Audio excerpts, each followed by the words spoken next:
Čau, pozdravuji extrémní příznivce Bank SK. Tady Michal Navrátil, přímo z Malcesine, Itálie. Ještě raz gratulujem k třetímu místu. Konečně tady bylo dobrý počasí. To moc nebývá na závodech, jak Red Bullu, když jezdíme na závody, protože hodně fouká nebo třeba prší, ale už na závodech pak se to vyjasnilo, takže to bylo dobrý. Jenom trochu byla zima, jenom díky lehkému vítru, ale jinak v pohodě.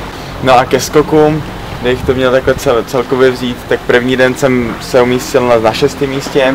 Další skoky 2, co jsme měli, tak byl další jednoduchý skok, který se mi povedl na 8,5 bodu, což je taky hodně dobrý. Ten třetí skok, jak to už bylo takový obtížný, to už patřilo mezi obtížný skoky, to už každý tam dával ty svoje těžší skoky. Ta bylo nás 13 a od 10. místa do 1. místa každý zabíjel ty skoky tak, že vůbec nevystříkla voda. Malcesina, jak se ti páčí?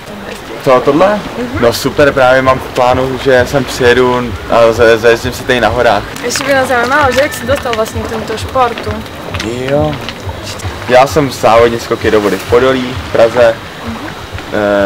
Předtím jsem dělal plavání, gymnastiku a od 11 do 15 jsem skákal do vody. Pod 15 jsem to nechal.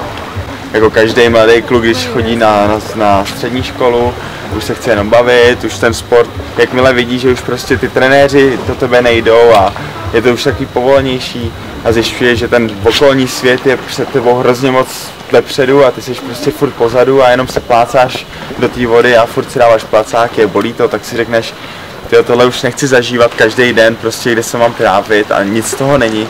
Prostě ty lidi tam nepřijdou ani na ten bazén, aby tě podpořili, takže jsi tam prostě jakoby sám a trénuješ si sám pro sebe. V 16 jsem se zúčastnil jiných závodů v Čechách, říká se mu tomu high jump, jsou to extrémní skoky do vody, kde byla 10 metrů a 7 metrová houpačka, která tě vynesla do 7 metrů. Tu houpačku myslím, že jsem vyhrál.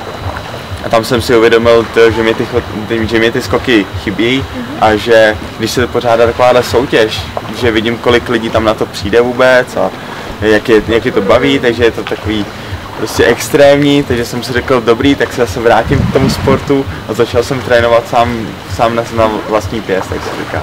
A do Red Bullu se stalo úplně náhodou, to 2008 nebo 2009, kdy jsem se zúčastnil jedních závodů z 28 metrů, kde mě pozvali právě se vůbec zúčastnit těchto závodů a tam si mě všiml Orlando Duke, ten mě pozval na závody v Red Bullu a už se toho tam snažím držet a nepustím se toho.